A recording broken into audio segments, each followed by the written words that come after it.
Stashing changes. Git stashing is a useful feature that allows you to temporarily save your uncommitted changes without making a commit. This is particularly helpful when you need to switch between different tasks or branches, but don't want to commit incomplete work. Basic stash commands. Git stash. This command saves your current uncommitted changes, both staged and unstaged, and reverts your working directory to match the last commit. Git stash. Git stash list. This shows all the stashed changes in your repository, displaying them in chronological order with descriptions. Git stash list. Git stash pop. This applies the most recent stash and removes it from the stash list. Git stash pop. Git stash apply.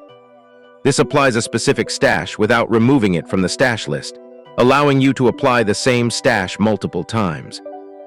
Git stash apply stash name. Git stash drop. This deletes a specific stash from your stash list. Git stash drop stash name. Practical examples.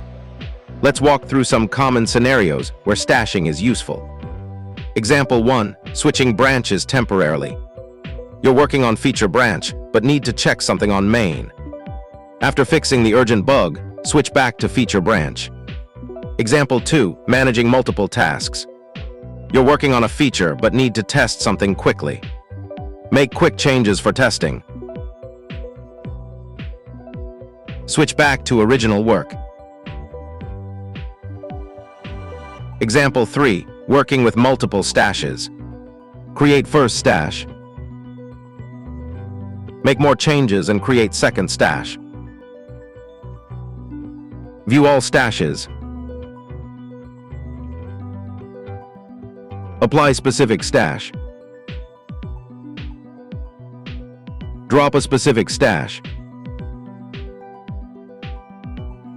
Advanced stash commands. Git stash save message. You can add a descriptive message to your stash. Git stash save fixing authentication bug. Git stash show. This shows the changes in the most recent stash.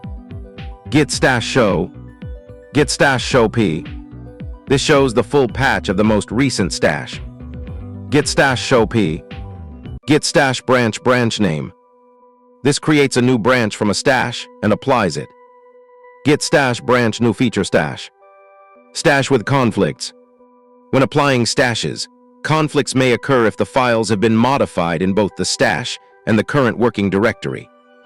In this case, you'll need to resolve the conflicts manually, then stage and commit the resolved files. Can you answer these questions?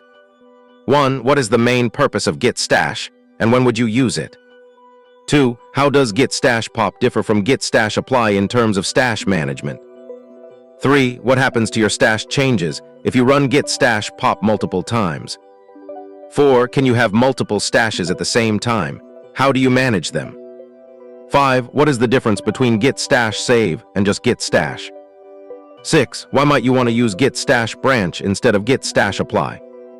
7. What are the potential risks of using stashing in a collaborative environment? 8. How can you see what changes are included in a specific stash without applying it? 9. What happens to your staged and unstaged changes when you run Git stash? 10. Can you apply a stash to a different branch than where it was created? 11. What should you do if you encounter merge conflicts while using Git stash pop? 12. How can you see the full patch content of your stash changes?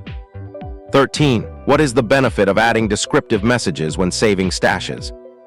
14. What happens to a stash when you successfully apply it with Git stash pop? 15. Why would you use Git stash show p instead of just Git stash show? Subscribe and share the video for more.